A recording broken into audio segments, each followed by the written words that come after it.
Item ಯಾವುದೇ ಇರಲಿ try ಮಾಡಿ ಆಚಿ ಚಿಕನ್ ಮಸಾಲಾ. ಆಚಿ ಚಿಕನ್ ಮಸಾಲಾ. ಈಗ battle of Buxar 1764, battle of Plassey ಅದಕ್ಕೆ ಮೊದಲು. ಕಲ್ಕಟ್ಟ ಆಡಳಿತ ಮಾಡಿದ್ದು ಬ್ಯಾಟ್ಲ್ ಆಫ್ ಪ್ಲಾಸಿ, ಸಿರಾಜುದ್ದೌಲಾ. ಸಿರಾಜುದ್ದೌಲಾ ಅಂದರೆ ಒಂದು ಯುದ್ಧ ಆಗುತ್ತೆ. ಬ್ರಿಟಿಷ್ನವ್ರಿಗೆ ನಾನು ಏನು ಕಟ್ಟೋದಿಲ್ಲ ಅಂತ ಸಿರಾಜುದ್ದೌಲಾ ಎಲ್ಲರನ್ನ ಎತ್ಕೊಂಡು ಹೋಗಿ ಜೈಲಲ್ಲಿ ಆಗ್ಬಿಡ್ತಾನೆ.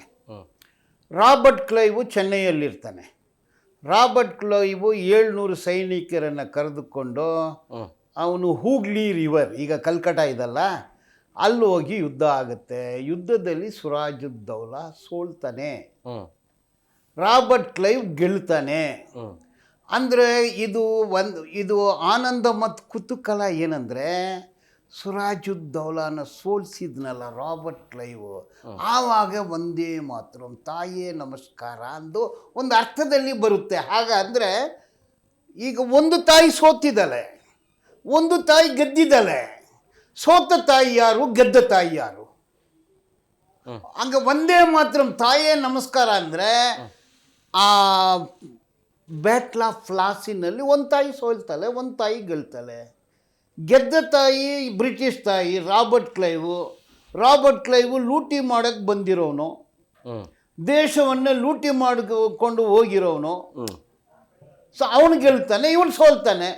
ಅವನು ಮುಸಲ್ಮಾನ ಅನ್ನೋ ಒಂದು ಕಾರಣಕ್ಕಾಗಿ ಅವನು ದೇಶ ವಿರೋಧಿ ಅಂತ ಹೇಳೋಕ್ಕಾಗತ್ತಾ? ಅವನು ನಮ್ಮ ದೇಶದ ರಾಜನ ಇಲ್ವಾ? ಅದು ಈ ಭಾರತ ದೇಶದ ಒಂದು ಅಂಗನ ಇಲ್ವಾ? ಆ ಸಂದರ್ಭದಲ್ಲಿ ಭಾರತ ದೇಶ ಇಲ್ಲ, ಬ್ರಿಟಿಷ್ ಇಂಡಿಯಾ ಇತ್ತು. ಅದನ್ನು ತದನಂತರ 1857 ನಂತರನೇ. ನೋಡಿ, ಇದು ಬ್ಯಾಕ್ಗ್ರೌಂಡು. ಇನ್ನೊಂದು ಬ್ಯಾಕ್ಗ್ರೌಂಡ್ ಏನಂದರೆ, ಬ್ರಿಟಿಷ್ನವರು ಇಲ್ಲಿರೋ ಎಲ್ಲ ರಾಜ್ಯಗಳನ್ನು ಸೋಲಿಸಿ ಆಡಳಿತ ಅವ್ರ ಕೈಗೆ ಹೋಗುತ್ತೆ. 1757 ಮೊಟ್ಟ ಮೊದಲು ಬ್ಯಾಟ್ಲ್ ಆಫ್ ಪ್ಲಾಸಿ, ಸಿರಾಜುದ್ದೌಲಾ ಆ ಯುದ್ಧ. 1857 first war of Indian independence. 100 ವರ್ಷ ನಡೆಯುತ್ತೆ. 100 ವರ್ಷವೂ ಬ್ರಿಟಿಷ್ನವರು ನಮ್ಮ ದೇಶದಲ್ಲಿ ಹಿಂದೂ ಕಿಂಗ್ ಇರ್ಬೋದು, ಮುಸಲ್ಮಾನ್ ಕಿಂಗ್ ಇರ್ಬೋದು, ಬರೀ ಲೂಟಿನೇ ಎಲ್ಲ ಕಡೆನೂ. ಅದು ನವಾಬ್, ಹೈದರಾಬಾದ್ ನವಾಬ್ ಇರ್ಬೋದು, ನಿಜಾಮ್ ಇರ್ಬೋದು, ಆರ್ಕಾಡು ನವಾಬ್ ಇರ್ಬೋದು, ಟಿಪ್ಪು ಸುಲ್ತಾನ್ ಇರ್ಬೋದು, ರಾಜಗಳು ಇರ್ಬೋದು, ಪೇಶ್ವಾ ರಾಜಗಳು ಇರ್ಬೋದು, ಯಾರೋ ಇರ್ಬೋದು. ಸರ್, ಇನ್ನೊಂದು ರೀತಿಯಲ್ಲಿ ವಾದ ಹೇಗಾಗ್ತಿದೆ ಅಂದರೆ, ಈ ಒಂದೇ ಮಾತ್ರ ಹಾಡಿಗಾಗಿ ಎಷ್ಟೋ ಜನ ತಮ್ಮ ಪ್ರಾಣವನ್ನು ಹೇಳ್ತಾ ಇದ್ದೀನಿ ನಾನು. ಅದಕ್ಕೆ ಆಡೋದ್ರಲ್ಲಿ ತಪ್ಪೇನು ಅಂತ ಅದನ್ನೇ ಬ್ಯಾಕ್ಗ್ರೌಂಡ್ ಕೊಡ್ತಾ ಇದ್ದೀನಿ ನಾನು. ಇದು ಇಲ್ಲದೆ ನೀವು ಅರ್ಥ ಮಾಡ್ಕೊಳಕ್ಕಾಗಲ್ಲ. ಅದರಿಂದ ನಾನು ಹೇಳ್ತೀನಿ, ಅದೇ ಪಾಯಿಂಟಿಗೆ ಬರ್ತೀನಿ. ಸೊ ಈ ಸಂದರ್ಭದಲ್ಲಿ ಬ್ರಹ್ಮ ಸಮಾಜ ಅನ್ನೋದನ್ನು ಕಲ್ಕಟ್ಟಾದಲ್ಲಿ ಕಟ್ತಾರೆ. ಅಂದರೆ ಬ್ರಾಹ್ಮಣರ ಸಮಾಜ ಅಂದರೆ ಈ ಬ್ರಾಹ್ಮಣವಾದ, ಕೋಮುವಾದ, ಸನಾತನವಾದ, ಹಿಂದುತ್ವವಾದ ಅಂತ ನಾವು ಹೇಳ್ತೀವಲ್ಲ, ಅವರ ಫೋರ್ ಫಾದರ್ಸು ಏನು ಸಂಘನ ಕಟ್ತಾರೆ? ಬ್ರಹ್ಮ ಸಮಾಜ, ಬ್ರಾಹ್ಮಣ ಸಮಾಜ, ಬ್ರಾಹ್ಮಣರ ಶ್ರೇಷ್ಠತೆಗೋಸ್ಕರ ಕಟ್ಟುವ ಒಂದು ಸಂಘ ಅದು. ಆವಾಗ RSS ಇಲ್ಲ.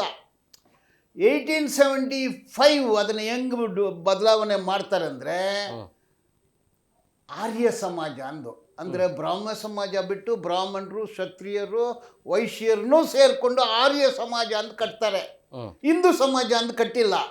ಈಗ 1825 to 1875 ಈ ಹಿಂದುತ್ವವಾದಿಗಳು ಯಾರು ಹುತಾತ್ಮರು, ಯಾರು ಸ್ವತಂತ್ರ ಹೋರಾಟ ಮಾಡಿದ್ದಾರೆ, ಯಾರು ಬ್ರಿಟಿಷನವರು ವಿರುದ್ಧ ಯುದ್ಧ ಮಾಡಿದ್ದಾರೆ ಅಂದರೆ, first war of Indian independence ಶ್ರೀರಂಗಪಟ್ಟಣದಲ್ಲಿ ನಡೆಯಿತೋ ಅದನ್ನು ಗಂಡು ಟಿಪ್ಪು ಸುಲ್ತಾನ್, ಅವರಪ್ಪ ಹೈದರಾಲಿ ಬ್ರಿಟಿಷ್ನವ್ರನ್ನ ಓಡ್ಕೊಂಡು ಹೋಗ್ತಾರೆ. ಇಡೀ ತ್ಯಾಗ ಮಾಡಿ ಪ್ರಾಣ ಕೊಟ್ಟಿದ್ದು ಒಂದೇ ರಾಜ ಟಿಪ್ಪು ಸುಲ್ತಾನ್. ಬೇರೆ ಯಾರು ಹೇಳಿ? 1799ವರೆಗೆ ಯಾರು ಹೇಳಿ? ಓಕೆ, ಇದರಲ್ಲಿ ಯಾರು ಇಂಡಿಪೆಂಡೆನ್ಸ್ ಹೋರಾಟ ಎಲ್ಲಿ ಆಯಿತು? ಈಗ 1872ನಲ್ಲಿ ಬರೀತಾರೆ. 1872ವರೆಗೆ ಹಿಂದೂ ಮಹಾಸಭಾ ಇತ್ತ, RSS ಇತ್ತ, ಸ್ವತಂತ್ರ ಹೋರಾಟ ನಡೀತಾ ಇತ್ತ, ಸ್ವತಂತ್ರ ಹೋರಾಟಗಾರರಿದ್ರ ಅನ್ನೋದು ಪ್ರಶ್ನೆ.